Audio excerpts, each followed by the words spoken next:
Hey everybody, I hope everybody's doing well tonight. We're getting ready to do a podcast here on digital social media marketing. Just to give everybody an opportunity to shore up that digital marketing and social media that you may be doing to get your business moving forward, selling things online and promoting your brand and your products. So we're going to start out with one of the top 5 things I think that you should be focused on in order to move your business forward with digital marketing. And that's first and foremost, getting a website in place. Your website needs to be your base of operations, and that needs to be where you push most of your traffic to, if not all of your traffic, from the other things that we're going to talk about in this podcast. The idea here is you want to create a website that adds value, it's relevant to what people are searching for. You have some form of a call to action when people get there so they know what they need to do next. You can direct that traffic in such a way that it gets you to the response or the answers that you need, that conversion rates as we call it. So make sure that you have that call to action. You have to have some of the basic things like being mobile friendly, good security, especially if you're selling online. It has to be a fast loading friendly site. Normally some mixed content on that website will also help with engagement and keeping people coming back. So make sure that you've got a good mix of video, text, and possibly some interactivity with your market there so that people have a reason to come back on a regular basis. And then trackability is something we're going to talk about a little bit here as well as one of our top 5 tips to improve your digital marketing. After you have a website in place, the next thing we would want you to do, get out there, get your Google listing taken care of, the Google My Business program, or Get Your Business Online as it's sometimes called. That gives you a free listing in Google. If someone's searching for your product, your service, your business by name, they can find you much easier. This will help improve your search engine optimization or your SEO. It will also be the go-to place that most of your clients are going to find more information about you. And that's just not general information, that's specific information. When are you open? How long are you open? What are your hours? Where are you located? What does your shop look like? What do some of your products look like? And of course, the reviews. The reviews are a big part of getting your business online through Google as well.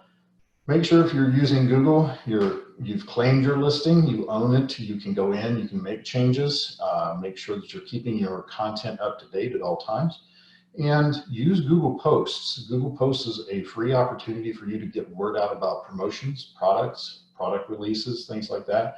Make sure you're using that, and then encourage people to get out there and review your business as well. Those reviews are immensely important to rising up the ranks of Google. The third item here that you want to talk about, or that we'd like to talk about, is social media marketing. You want to choose your platforms, choose them wisely. There's several to choose from out there: YouTube, LinkedIn, Instagram, Facebook. They're all very active. They all typically reach a specific market. So choose the one that reaches the market you're trying to get in front of. Make sure you're planning your interactions. Don't leave this to chance. Don't be reactive.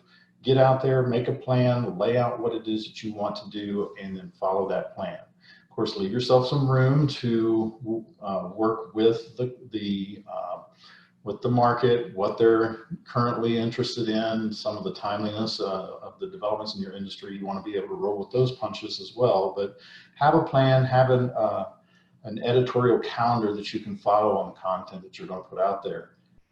Make sure your profiles are up to date and useful. You don't have to tell everybody about everything about you, but do have enough information out there where people can feel like they know you if they're going to interact with you. Again, that call to action, just like we talked about on the website, would be a great thing for you to have available on your social media platforms as well. As far as what you post out there, make sure you're being creative. There's a lot of noise on these platforms. If you want to get somebody's attention, you have to be creative. Video, news, humor, these are things that get people's attention.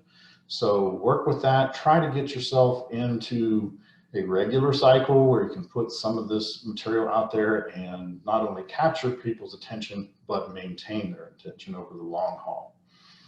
Always remember though, social media is a double-edged sword. It can be very effective in getting your marketing message out, but it can also be very brutal because you don't have 100% complete control of the narrative out there at all times. So just be aware that you may find some challenging situations and be prepared to be able to handle that professionally.